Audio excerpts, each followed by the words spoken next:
নমস্কার, আমি কল্পনা। আজকে করব আর্দ্র এবং তুলতুলে কলার কেক। কলার কেক বানানোর জন্য প্রথমে আমি এখানে 6 থেকে 7টা কলা নিয়েছি। কলাগুলোকে এইভাবে ভেঙে নিব। সবগুলোকে খুব ভালো করে ম্যাশ করে নিতে হবে। কলার যে দানাগুলো হয় সেটা যেন না থাকে। খুব ভালো করে কলাগুলো আমি ম্যাশ করে নিব। এবার দেখো খুব সুন্দর করে ম্যাশ করে নিয়েছি। এবার এর মধ্যে আমি দিয়ে দিব 2টো ডিম।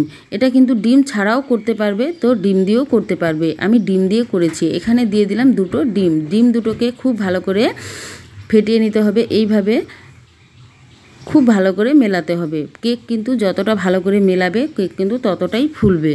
এবার দিয়ে দিলাম আমি 1 কাপ চিনি। চিনিটা দিয়ে আবারও খুব ভালো করে নাড়তে হবে যাতে চিনির দানাগুলো পুরোটাই গলে যায়। আর ততক্ষণ পর্যন্ত নাড়বে যতক্ষণ পর্যন্ত সব চিনির দানাগুলো গলে না যাচ্ছে। এইভাবে খুব ভালো করে নেড়ে যেতে হবে।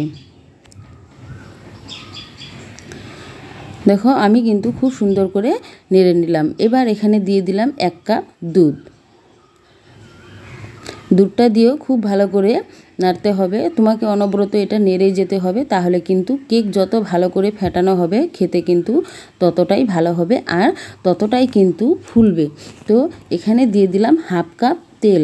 তোমরা অবশ্যই এই টিপসটা ফলো করে এগুলো যদি বানিয়ে থাকো তাহলে কিন্তু একটুকু মিস হবে না। খেতে কিন্তু ভীষণই ভালো হবে আর একদম অসাধারণ একটা কেক তৈরি হবে। এখানে দিয়ে দিলাম 1 কাপ বেকিং পাউডার আর 1 চামচের 4 ভাগের 1 ভাগ দিয়ে দিলাম বেকিং সোডা আর ভ্যানিলা দিয়ে দিলাম 1 টেবিল স্পুন আর দিয়ে দিলাম সামান্য একটু লবণ। এবার সবগুলোকে খুব ভালো করে মিশিয়ে নিতে হবে। এর যে দানাগুলো থাকে সেটা যেন না থাকে।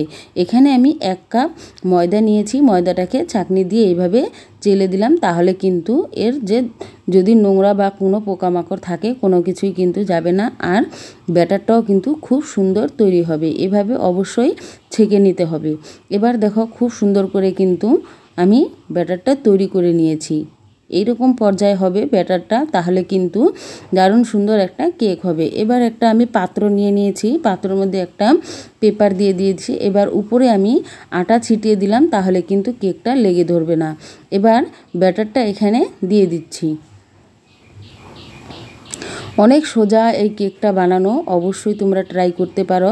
আর হাত দিয়ে এইভাবে একটু ঝাঁকিয়ে দিবে, তাহলে কিন্তু যদি এর ভিতরে কোনো হাওয়া থাকে সেটা কিন্তু বেরিয়ে যাবে। 40 মিনিট একটা কড়ার মধ্যে বসিয়ে তারপর কিন্তু নামিয়ে নিলেই তৈরি হয়ে যাবে কলার এই অসাধারণ একটা কেক। দেখো আমি কেকটা নামিয়ে নিয়েছি।